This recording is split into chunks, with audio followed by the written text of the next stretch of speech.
बहुत स्वागत है आपका। हरियाणा डायरी देख रहे हैं आप और मैं हूं आपके साथ श्रेया दीक्षित। तो मुख्यमंत्री नायब सिंह सैनी रोहतक में आयोजित बाबा मस्तनाथ विश्वविद्यालय के चौथे दीक्षांत समारोह में मुख्य अतिथि के रूप में मौजूद नजर आए। समारोह में की शुरुआत में ही मुख्यमंत्री ने डिग्री प्राप्त करने वाले विद्यार्थियों को दिल से शुभकामनाएं दी और उनके उज्जवल भविष्य की कामना की। मुख्यमंत्री ने 194 गोल्ड मेडलिस्ट छात्रों और छात्राओं को विशेष बधाई दी। मुख्यमंत्री नायब सिंह सैनी ने कहा कि दीक्षांत समारोह किसी भी शिक्षण संस्थान के लिए गर्व और गौरव का दिन होता है। पदक और उपाधियां प्राप्त करने वाले सभी विद्यार्थियों, उनके अभिभावकों और शिक्षकों को भी मुख्यमंत्री ने ढेर सारी शुभकामनाएं दी। मुख्यमंत्री ने प्रदेश में लागू नई शिक्षा नीति का जिक्र करते हुए कहा कि स्कूल से लेकर महाविद्यालय तक की शिक्षा को अब कौशल के साथ जोड़ा जा रहा है। नई राष्ट्रीय शिक्षा नीति से अनुरूप हम शिक्षा के साथ साथ युवाओं में कौशल विकास पर भी हमारी सरकार बल दे रही है। आज समय की मांग के अनुसार हमने स्कूल से लेकर महाविद्यालय तक की शिक्षा को कौशल के साथ जोड़ा है। स्कूलों में हमने NSQF, कॉलेजों में पहल योजना और विश्वविद्यालयों में इंक्यूबेशन सेंटर्स और तकनीकी संस्थाओं में उद्योगों की जरूरत के अनुसार प्रशिक्षण के लिए उद्योगों के साथ हमने MOU करने जैसे कारगर कदम निरंतर हमारी सरकार उठा रही है। हरियाणा सरकार लगातार स्कूल, कॉलेज, महाविद्यालय और विश्वविद्यालय खोल रही है। हरियाणा प्रदेश के अंदर हमने पिछले 11 वर्षों में 80 राजकीय महाविद्यालय खोले हैं और जिनमें 30 महाविद्यालय हमने लड़कियों के लिए खोले हैं।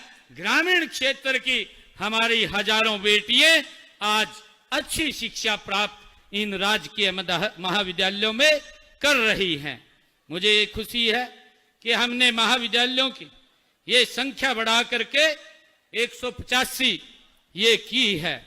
इसी तरह हमने पिछले 11 वर्षों में अपने कार्यकाल में प्रदेश में 13 नए विश्वविद्यालय खोले हैं।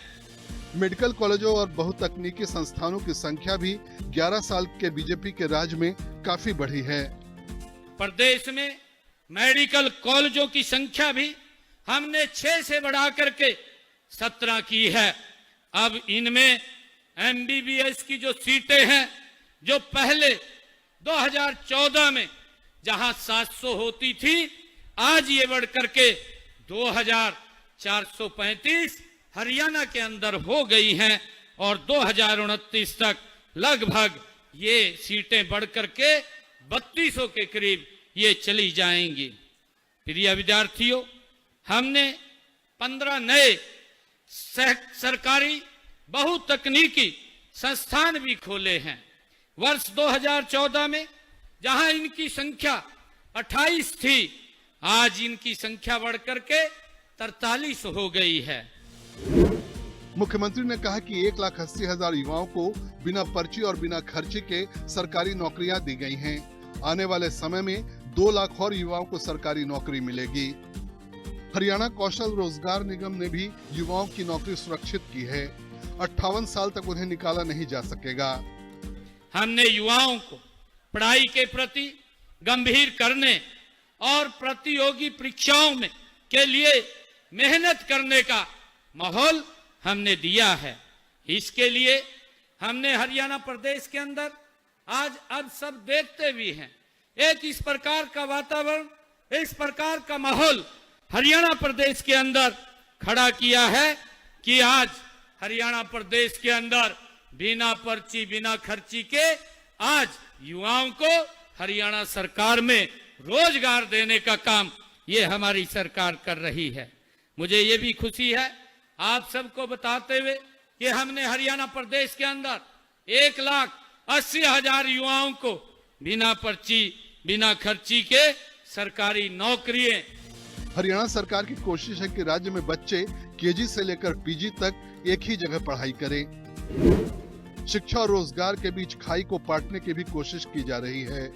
शिक्षा और रोजगार के बीच खाई को पाटना इसके लिए हमें हमारी शिक्षा को केवल क्लासरूम तक सीमित न रखकर उसे सीधे उद्योगों की वर्तमान जरूरतों से ये जोड़ना होगा। राज्य के सभी विश्वविद्यालयों और कॉलेजों में इंडस्ट्री एकेडमिया पार्टनरशिप को अपनाना होगा। इस दिशा में हमने तकनीकी संस्थानों में प्लेसमेंट के लिए 580 से अधिक उद्योगों से हमने एमओयू भी साइन किए हैं और हम अपनी भावी पीढ़ी को ऐसी शिक्षा देने के लिए हमारी सरकार ये प्रतिबद्ध है जो उन्हें रोजगार सक्षम बनाए, चरित्रवान बनाए और उनके नैतिक गुणों का समावेश करे। हरियाणा में नई शिक्षा नीति 2024 में ही लागू हो गई है।